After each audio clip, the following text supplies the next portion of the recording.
6 minutes. That was all it took.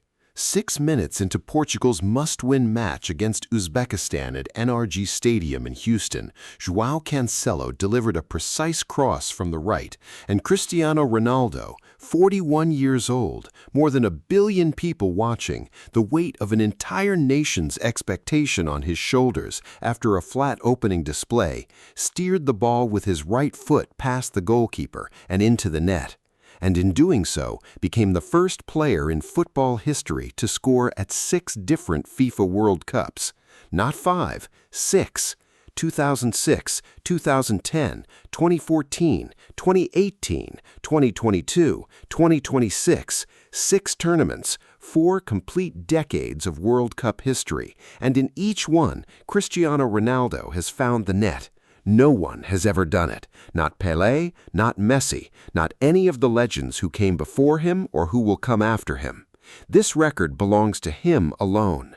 After the doubts, after the flat opener, after the newspaper columns saying his best days were behind him, after watching Messi break the all-time World Cup scoring record just 24 hours earlier, after all of that, he answered, in 6 minutes, in a right-footed strike into the back of the net in Houston, and he ran toward the corner flag, arms spread, and the sound the stadium made told you everything about what this man still means to the sport. Stay with us, because what Ronaldo produced on Tuesday afternoon was not simply a performance, it was a statement. The context of this match matters enormously. Portugal's opening group game against DR Congo was a shock, not in its result, a 1-1 draw, but in what it revealed about Ronaldo's condition. He looked labored, heavy on his feet, unable to make the runs that have defined his entire career. The questions that were already circling about whether Roberto Martinez had been right to start him, about whether a player who turned 41 in February still belonged at this level, those questions got louder after the Congo draw, much louder. Portugal's coach did not blink. Martinez kept faith with his captain, started him again in Houston, and the man responded with the kind of performance that silences every question for exactly as long as it takes the next question to form. Ronaldo's first goal in the 6th minute was the record setter, but his second, the one that completed his brace and made the score 3-0 before the break, was arguably the superior strike. Bruno Fernandes, Portugal's creative engine, split the Uzbekistan defense with a perfectly weighted through ball.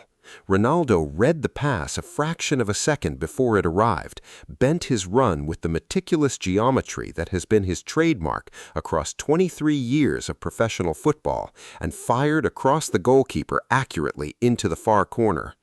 Roy Keane, watching on ITV, said what every neutral fan watching was thinking. That's the great example to his team. He keeps trying to get goals. He has shown his sharpness. I love watching this. At the highest level, it's about one-touch finishing. His body position is always right.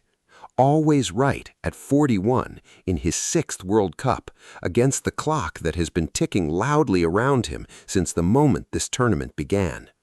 If you are following the stories of this World Cup, subscribe now and hit the bell, because what happened in Houston today is part of one of football's greatest ever individual journeys.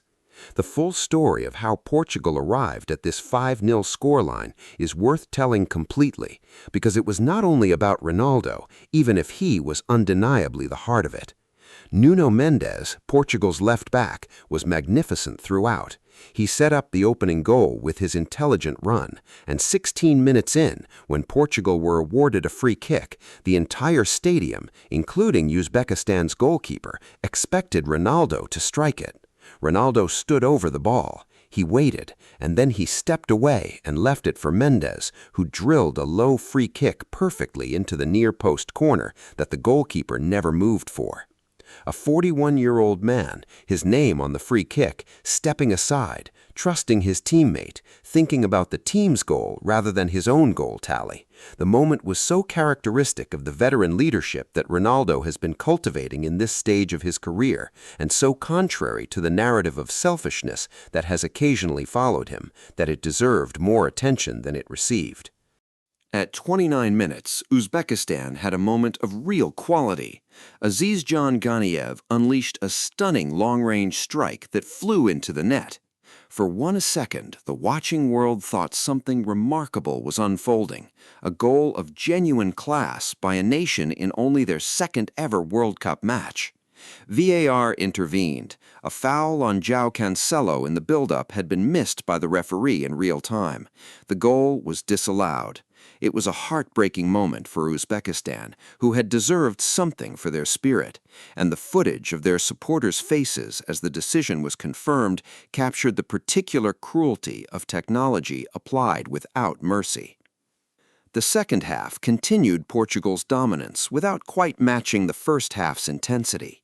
Ronaldo stayed on the pitch, hunting his hat-trick with the focus of a man who has always known that records require pursuit, not patience.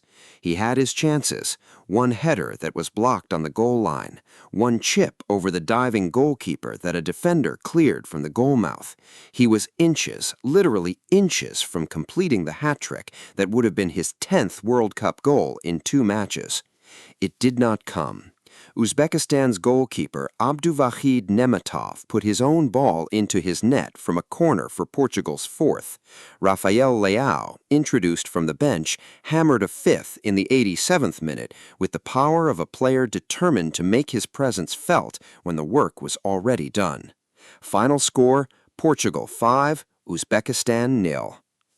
Ronaldo finished with a brace. His World Cup tally stands at 10 goals across 6 tournaments. He is now Portugal's outright leading scorer at World Cups, and he holds a record that Messi, for all his 18 goals and his newly claimed all-time title, cannot touch, because Messi has scored at 5 World Cups, not 6. These two giants of the sport have spent 2 decades trading records. On Tuesday in Houston, Ronaldo found the one that remains entirely his own. The rivalry with Messi runs like a thread through everything this World Cup is producing.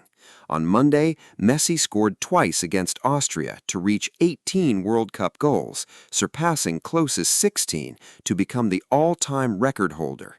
On Tuesday, Ronaldo scored twice against Uzbekistan to become the only man ever to score at 6 different World Cups.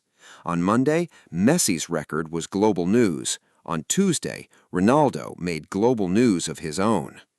Back and forth, year after year, tournament after tournament, decade after decade.